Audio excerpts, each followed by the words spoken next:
Hedgehog and Doggo, hope you do not get too creeped out from these stories. What's your creepiest glitch in the Matrix or unexplainable thing that's ever happened to you? My friend Sarah was in a nightclub, drunk off her face, when she got an overwhelming urge to tell a total stranger that her leg hurts. Edit, it didn't. All a bit strange. She ignores it, but it doesn't stop. So she walks up to this guy and says, I know this is crazy, but I've got a huge urge to tell you my leg hurts. I know that's crazy. Again. Sorry. But he bursts into tears.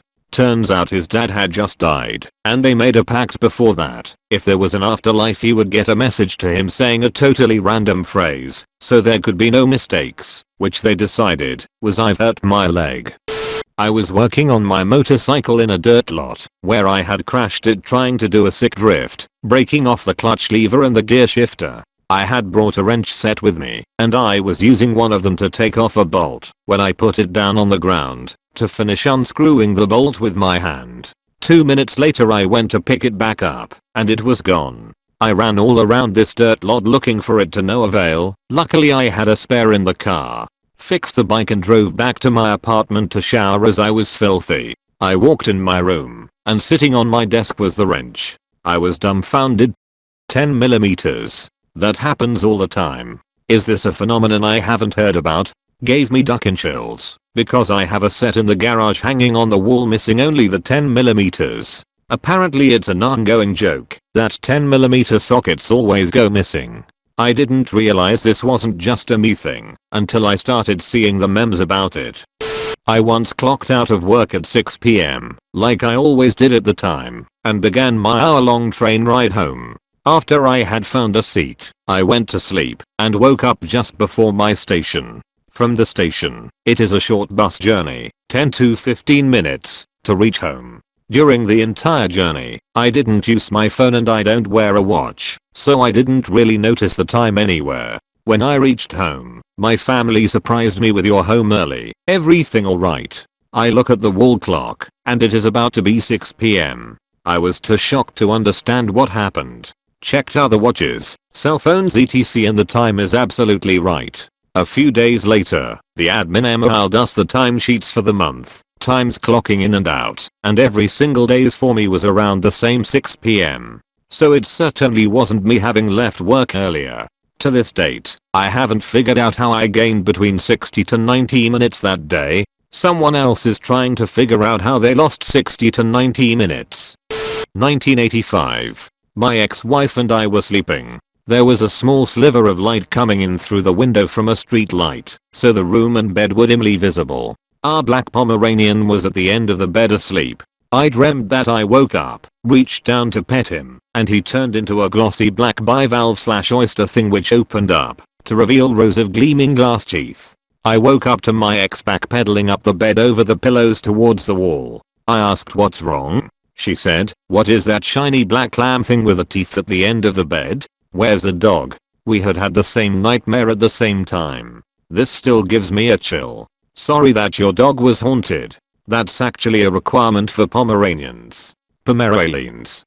I was driving about 50 miles per hour, and a car ran a stop sign on an on-ramp and pulled out right in front of me. I remember bracing for impact, and then I was about 300 yards down the highway and I saw the car at the ramp in my rear view, just about to pull out. As someone who just watched all the Final Destination movies, I can confidently say that you're going to die. You died on the spot and your mind is living an alternate timeline. Aka quantum immortality.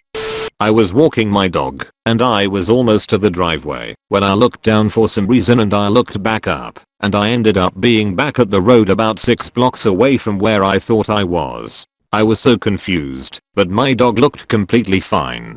FYI, I don't drink or do drugs. I'm still pretty young. Maybe you had a transient ischemic attack that caused a gap in your memory.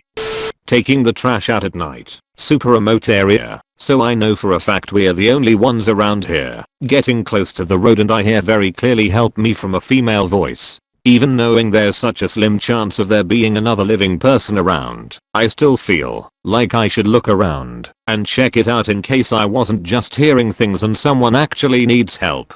Take about 2 steps in the direction I thought I heard it, hear a giggle in the same exact voice, turn around and walk promptly back up the driveway because duck that shut. Anyone who actually needed help wouldn't be laughing, I don't think. My wife passed away a year ago today. Had some odd things happen, like a couple of old meaningful pictures show up that I swore were in storage. The strangest one was I vacuumed the carpet, and as soon as I was done a diamond ring was on the ground right where I had just cleaned. It was like she was saying, hey, this one is real, don't lose it. I remember driving my car to this intersection in this rural area, and I'm checking both sides because of terrible blind spots. In the corner of my eye my mother is sitting there and says something like it's all clear my way. I look back and she isn't there. My mother had been dead for a few years at this point. This was also in the middle of the day and I've never had it happen since. I was about 12 years old and woke up in the middle of the night needing to take a leak. I walked across the hall to the little bathroom, hit the lights, and was about to reach for the toilet when I glanced up and saw a face in the mirror. It was not my face. It was as if someone was on the other side, standing to the right, with their face right next to the glass, staring at me. I only saw it for the briefest moment, but it is seared into my brain. I screamed and ran out of there to find my dad. Of course, my dad investigated, then calmed me down, or tried to. Eventually we had a prayer session, because I was so freaked out.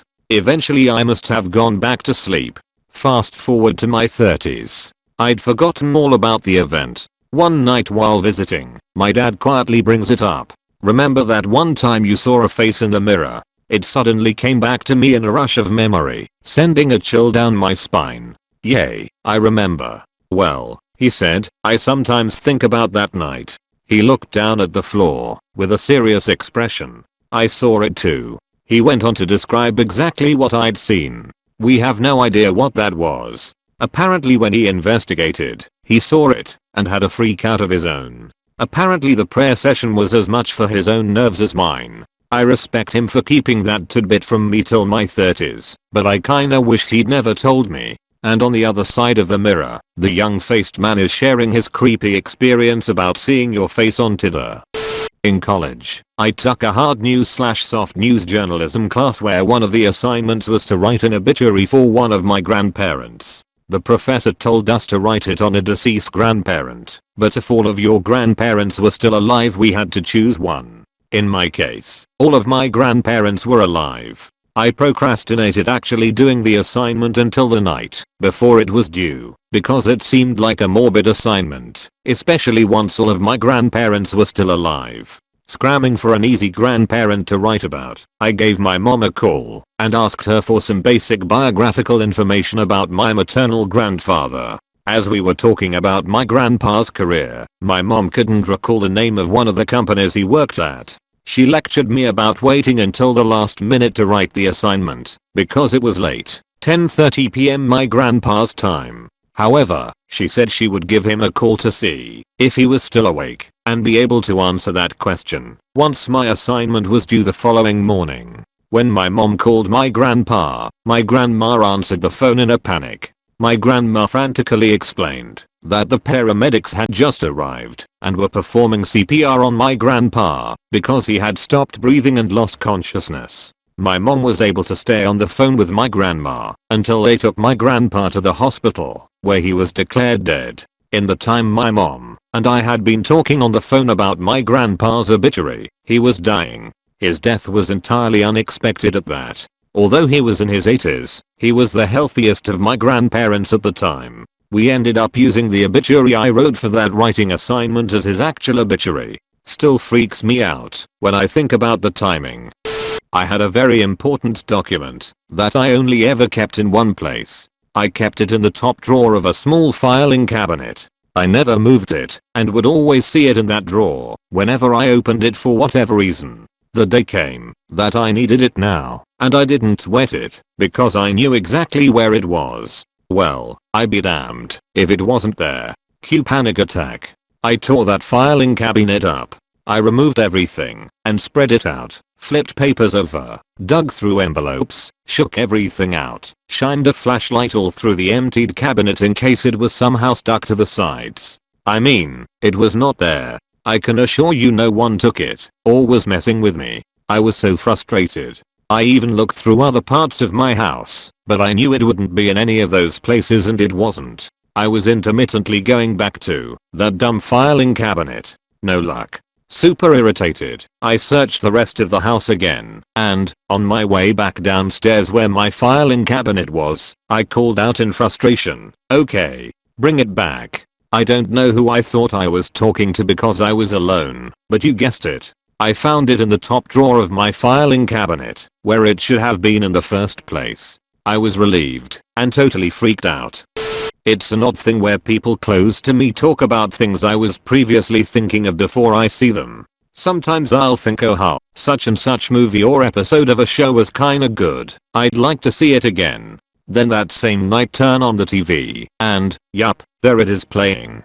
So this has always bothered me. I was 13 years old at the time and my dad was a coal miner. He worked third shift, known as the hoot owl shift, which was midnight to noon. As such he got home around 2 PM and slept till around 9, got up, had dinner with us, and left for work. My dad was always pretty gruff and constantly yelled at us if my younger brother or I made too much noise and woke him up after getting home from somewhere, which as an adult now I completely understand. So one day I did something to wake him up, I forget what. Anyways he calls me back to the bedroom, and I'm expecting to get a dressing down, but he just looked at me and said, "It's okay. Come over here and give me a hug." What 13-year-old boy wants to hug their dad?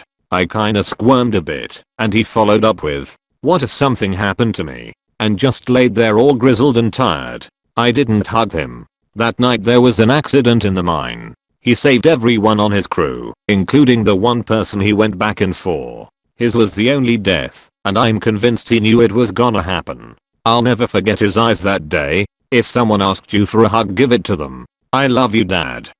Around 12 years ago I had a dark purple 3 Series BMW which I drove to work and parked in the same spot for around 3 years. I sold the car due to mileage and wanting something a little more reliable and purchased a different car. 1 week later, I turn up to work to find my purple BMW parked in my parking spot. I was totally WTF. Turns out that we had a work experience kid start that day, and his dad had dropped him off in my old car that he bought 2 days earlier. What are the chances of that? I've never met this kid or his dad, and yet here was my old car in my /its space. The car wanted one last memory. About 2 years ago, I went to collect my husband from the ferry after work. My husband got into the car, and as I was driving very slowly out of the car park we both noticed 2 people standing a few meters in front of our car. It looked as though they were strangers, older looking professionals, both walking to their separate cars in different areas of the car park. The man was reaching into his side bag and the lady was further ahead than the man, with her head turned to the right.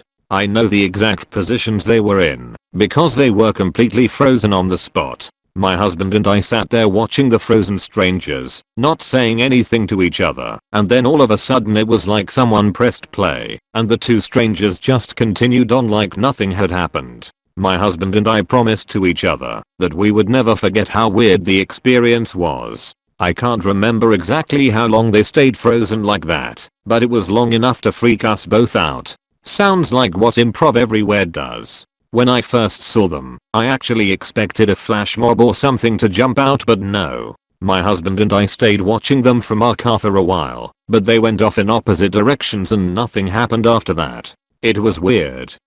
Every night I go to bed about 2 hours before my husband. I always wake up when he comes into the room. One night he was gaming with a friend, and it was hours later I heard him sneak into the room and crawl across the floor so he could pop up and scare me. I felt the floor kind of shake and felt him bump clumsily against the side of the bed in the dark. I held out my hand and asked him not to scare me. I was already scared enough and begged him to just take my hand and come to bed. I couldn't see anything in the room, but knew he was there and just waited for him to jump up so I could move on and go back to sleep. That's when I heard him talking to his friend in the other room. I was frozen. I know there's sleep paralysis or lucid dreaming or something that explains this, but I would have sworn on my son's life that someone had crawled across the floor and jostled the bed. Eventually I worked out of the fear enough to grab my phone and text my husband to come in and turn on the lights and check under the bed. But holy shit, it boggles me how real it felt.